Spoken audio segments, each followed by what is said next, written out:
What do Navy SEALs, professional athletes, and top sales professionals have in common? On the surface, it may not seem like much. However, when you dig a little bit deeper, you notice a crucial commonality. All of them know how to calm themselves down, let go of outcomes, and execute in the moment so they can perform really well under pressure. In part 2 of our conversation with Dr. Potterat and Alan Eagle, authors of Learned Excellence, Mental Disciplines for Leading and Winning from the World's Top Performers, we're diving deeper into the psychology behind high performance. We'll explore crucial topics like curiosity and mindset, skills that are essential for success in any field, but especially in sales and leadership, where your performance stage isn't in the jungle, it's not in the streets, it's not in the arena, the basketball court, or the field. It's in your conversations. We'll discuss how high performers transition in and out of the key roles that they play. We'll unpack the techniques and routines top performers use to prepare themselves for high-stakes situations. Whether you're gearing up for an important sales call, a crucial presentation, or to lead your team through some challenging times, Eric and Alan's insights will help you elevate your game. The other softer attributes that are seen that we didn't talk too much in the book about, maybe there's a second book here, hint, I don't know, we'll see. But reflective thinking is one of them. Really this ability to be reflective and extremely self-aware and very mindful of decisions before you say or do something. Have you kind of thought about the pros and the cons? I think being emotionally intelligent, I simplify that definition. Can I read a room? What's my radar? Can I bounce my own emotions off of myself and make sure I'm not misinterpreting the room or misinterpreting a reading of what others are thinking? And then lastly, empathy. Believe it or not, this is a very soft topic attribute, but the best performers tend to have a lot of empathy. Alan talked about, Bill Campbell and that facet of having love, but it really is the ability to put your own perspective temporarily aside to understand the perspective of other. So when you look at the best teammates in the world, it's not all about me, my, I. It's about how we are working together, and can I kind of have that empathy to understand my teammates as well. When I look back, I've had the fortunate opportunity to be in workshops with you, Doc, now for 5 or 6 years, right? And see the audience and so forth, right? That what always comes to mind is, and I love it, is curiosity and reflective thinking. Because as you get older and you have successes, sometimes you can get caught up in those successes. And sometimes you lose your curiosity. And sometimes you lose the strength or the courage for the reflective thinking. Again, that curiosity seems so important. So when you guys think of curiosity, what are some of the things that come to mind if someone's going to try to improve it, or maybe someone that you've seen in the past, no names obviously needed, that just really had an amazing, curious mind and they were just so constant in their performance? Well, curiosity can also just be phrased, how can I get better? What can I learn from this? And I think that's actually a great question to always ask yourself. What can I learn from this? In fact, when I'm interviewing people, for a job interview or something like that, it's a frequent question. What did you learn from that? And because people will often tell you, let's say you're interviewing for a job, and they'll look at their resume and they'll say, I did this, and this, and that was the outcome. I reorganized the team and sales went up 12%. Okay, what did you learn from that? Is often, a question that surprises them. And that's a form of curiosity. Oh, what can I learn from this? And of course, if you learn something from it, it's going to help you get better. So I think that's the kind of the essential factor is people are just saying, especially when you have a failure, you can be down on yourself. You can have regrets. That's one mindset. Or you can have the other mindset, which is, I'm going to try again, but I'm not going to do the same thing again. What can I learn from that? And how? There's a certain strength there, right, Alan? Because when you say to yourself, what can I learn from this? And then Eric, as you said, the reflective thinking, but there's a certain strength needed, isn't there? A certain bit of courage. Well, certainly in the face of failure, yes. Because there's two aspects of it. One is to be able to take the risk. So one of the things that really marks all of these performers that we talk to is that they would take the risk. They would put themselves out there and try things where you're going to fail. Now, in athletics, you do that all the time, right? I mean, that's just part of the game. Every game has one winner and one losers. 50% of the players are going to fail. So in athletics, that's just part of the deal. You're going to fail, and you learn how to deal with failure. I think the trick is in other areas where maybe it's not part of the deal. You're a salesperson and you close 10 consecutive deals because you're the best. Well, keep putting yourself out there and try harder things so you fail. One of the things we asked every person that we talked to was, what was their parenting advice and how did their parents help them get to where they were? Because Eric gets that question a lot in talks.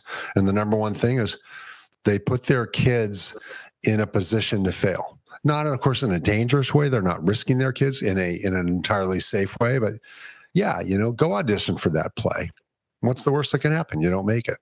So that sort of thing, I think, is the, and then when you do fail, of course, then that's when you exercise your curiosity. Alan's answer on the curiosity was fantastic. I'm going to simplify and maybe a controversial answer as well. I think, and I'll get on my soapbox here a little bit. I think far too many people are interested in the what, and not enough people are interested in the why and the how. So that would be, to your listeners, how I would kind of simplify it. Nowadays, with Dr. Google, Dr. Webster, Dr. Ox, or whatever search engine you're going to use, what's very easy to find? And a lot of people, through mass memorization, they just start parroting the what. And they're an echo chamber. What, they understand the what. I think truly curious people are interested, obviously, in the what. The what wins at the end of the day, whether you're producing widgets or games, but it's the how and the why. Now, the danger is, and again, I'm going to go off script here a little bit, you can't have people that are too curious and always asking why and how. Right? You can't have that coworker, that teammate. Well, why do you want me to swing that way? Or why do you want me to throw this way, to a coach? Eventually you have to execute. But I think truly curious people, ask yourselves, or I'm asking the audience to ask themselves, how much of the day are you actually focusing on learning more about the why and the how? And that's the stuff you do when no one's watching. I think that's a real differentiator, to be honest. Yeah, and I wish I would have explained this to the listeners earlier, because this is fantastic. So for our listeners, remember, most of you, if not all of you, your performance stage is no longer in the hockey rink or on the golf course or on the basketball court or the football field or tennis court or whatever. Those days are done. Your performance stage is the conversations and the relationships and the depth of them that you're having, whether as a leader or as a sales professional, whether as a teammate. That's your performance stage. So that's why this stuff, Alan, you and Doc are talking about is so important, because that's where we perform now. One of the things that you guys had mentioned, and I want to see if we can tie them together. I think this is a huge part of high performance is adversity tolerance, I heard, and also reflective thinking. So describe a little bit on the adversity tolerance, if you guys don't mind, and also maybe how can someone get better at it, right? How can someone try to improve it, even if it's just small and incremental? Well, a little anecdote there, by the way. I wanted to call that chapter stress because I thought, well, it's about stress, right? And no, Eric was very clear. No, this is adversity tolerance. So maybe we'll start with that, Eric. Why is it adversity tolerance? I think life deals, I hate to sound cliche, but whether it's COVID, whether it's supply line issues, whether it's inflation, whether it's political issues, whether it's, global conflicts, wars, whatever it may be, this is a constant. I'm using extremes that we've all navigated through with pandemic, et cetera. But there are micro adversities that happen every single day. Someone cuts you off while driving. You get into an argument with a colleague or a spouse or a loved one. There's a litany of things that can happen. And I think that the irony of everything, and I keep saying that word irony, the irony is when you look at the best performers in the world, they've learned to navigate those adversities through relatively fixed and consistent processes. So we unpack, I think, 10 specific skill sets. Everything from pre and post performance routines. What do you do to shift that mindset from, hey, today, this morning I'm a husband and I'm about to go perform and give a talk or whatever it may be, an athlete, a military member. Arousal control, how you control the human stress response through breathing, visualization, or what we call sensorization in the book, goal setting and segmenting, compartmentalization, contingency planning, self-talk, positive self-talk. So there's a number of these things. One of the things that I've noticed over my career, and Alan and I talked about this as well, I don't want to talk down on any books or colleagues that are out there, but if I had a nickel for every book that I've come across where people say, hey, these people are mentally tough, and they talk about those people, pick your favorite athlete, pick your favorite military member, business individual. But what a lot of those books aren't telling us, these are end states. Of course, said person is mentally tough. They're the best in their craft. But what is he or she doing in order to get to that end state? And I think this is what Alan and I did in that chapter, is we really unpacked through anecdotes, through stories, through empirical evidence as well, these tools and tactics. That's how people are getting to that end state of being able to tolerate adversity. The human stress response is a long-standing process that exists in the body, right? There's the gas pedal, which is stress, and there's the brake pedal, which is that parasympathetic relaxation state, and there's that push-pull. Well, how we navigate that sympathetic or that stress response can be definitely learned. It's 100% learned. There's no evidence that we're born with the ability to visualize and have pre-performance routines. That's not innate by any means. That's all learned. So anyhow, long story. Sorry. These things are like magic tricks. The 10 things we list. It's kind of remarkable that they're so simple and yet they're so powerful. Eric talks about visualization, and we talk about don't just visualize. If you're going into a performance, you're going into a job interview, you're going into a one-on-one with your boss, you're going into an important presentation.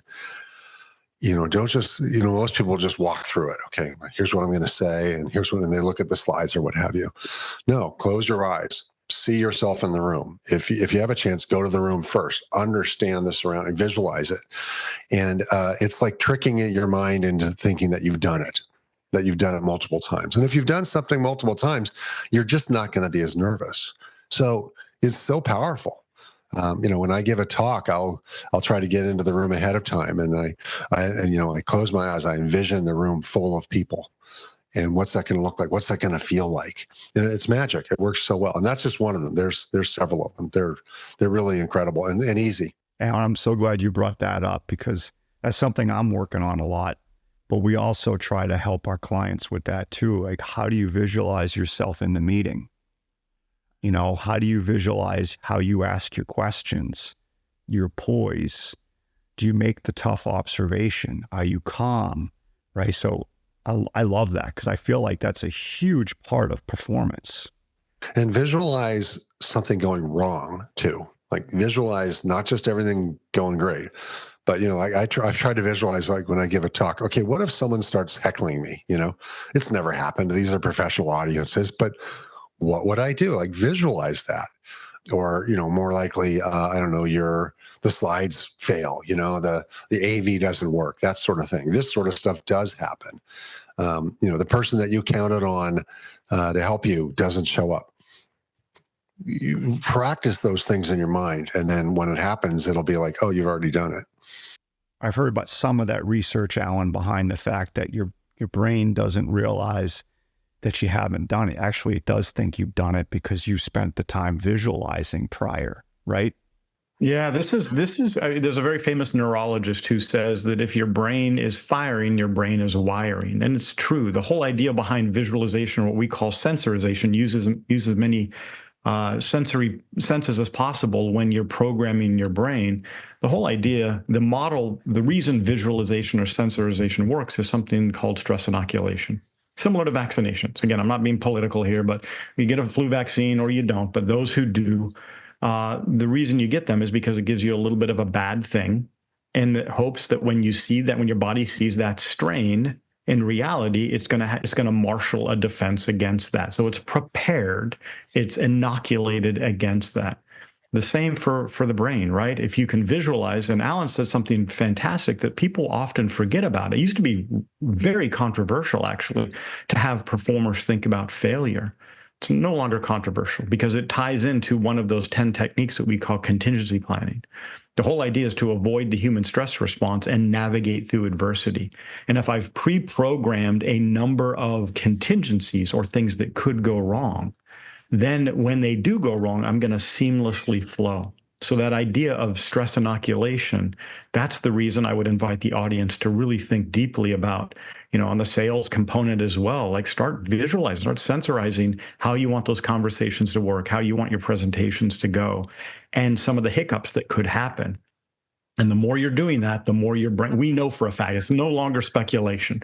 We have technologies now that can look, under this baby very, very accurately and see how the neurons are kind of connecting together.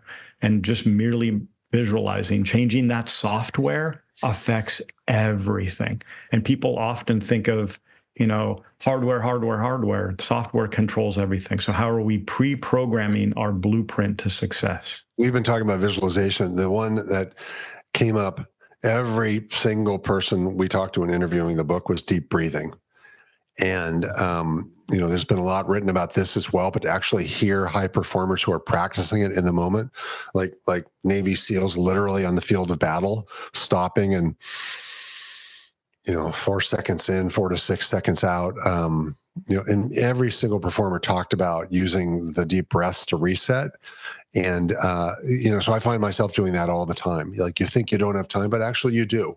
Take 20 seconds and take some deep breaths. And it's amazing the power that can have. So little anecdotal on that. It's funny. So golf, right? I like to play golf. And sometimes when you're in a tournament, there's that big putt. And literally what I've learned to do on those big putts, they might be that 5-7 footer. I'll back away from the putt.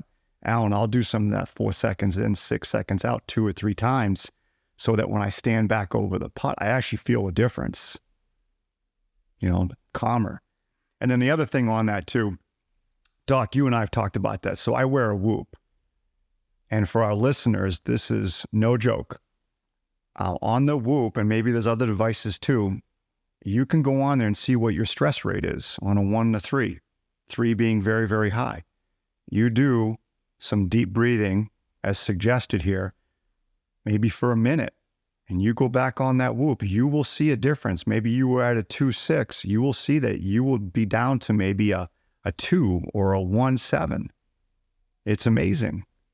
So I don't want to jump in too much on that, but I'm a big fan of the breathing. So when you guys think about routines then, right? Because the way I look at some of the stuff that you have both shared regarding high performers is that you're building performance routines.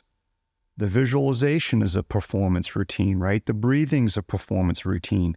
Other things that we've talked about, learning how to be curious, having the courage to be curious, right? The reflective thinking, the adversity tolerance, all of these things can be built in as routines. So can you share a little bit about what you've learned over the years about routines with our listeners?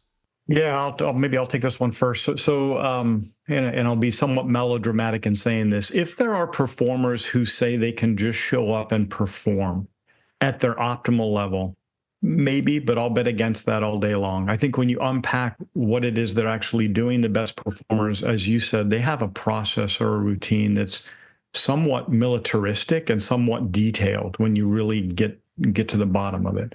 So we call this pre and post performance routines in the book. There's a whole section. And the whole idea is how are we shifting from non-performer to performer, whatever's important at that time, whether you're athlete, business, surgeon, lawyer, whatever it may be. And the metaphor I really like that I would invite the listeners to think about is a dimmer switch. An on-off switch, light switch is just, hey, I'm going to show up, I'm going to turn myself on, and I'm going to perform. I actually don't buy it. I think when you look at most performers, there's a process in which they're dialing up that dimmer switch. They're becoming white hot through that process. And then when they've completed that performance, they're dimming down towards or to transition to another performance, another role. You'd mentioned mindset earlier.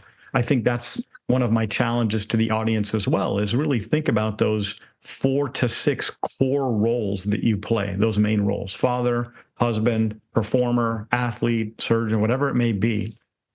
And then really think about how you're actuating or you're becoming white hot in those performances. And we talk about this in the book. There's dozens of different ways to do that. I'm agnostic as to which one people choose. It really doesn't matter. I say this in talks all the time. It doesn't matter what it is. It matters that it is. There needs to be something that helps you transition those pre and post performance routines. The most popular by far is music.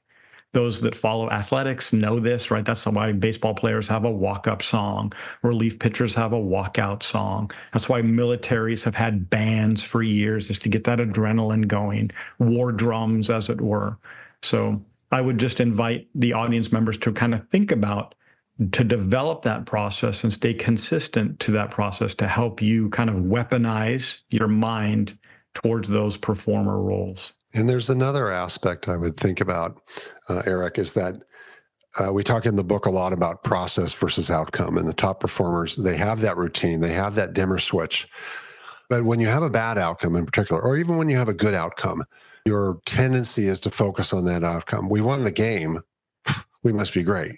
We lost the game, everything's terrible, we need to blow it all up. Because we have that bias. We have that outcome bias. We have the action bias. We have the recency bias. All of our biases tend to push us towards acting based on the outcome. And what the outcome should do is spur you to look back again at the process. And this is where coaches can be helpful, or mentors. Early in my career, people always told me, get a personal board of advisors, get mentors. And I never did, which was my bad, because I wasn't really sure what would they do. Well, this is what they should do: is if you have a bad outcome, they could say, okay, let's go back and unpack the process. How did you get there? Let's look at that together. They're both, they can be expert because they understand your field and they're loyal to you. So that their motivations are in the right place. So ignore those biases, but use outcomes as a way to go back and look at those processes and see if you want to tweak something here and there. If there's one thing to take away from today's conversations, it's this: nobody is born a high performer. Excellence is continuously learned, practiced, and improved upon.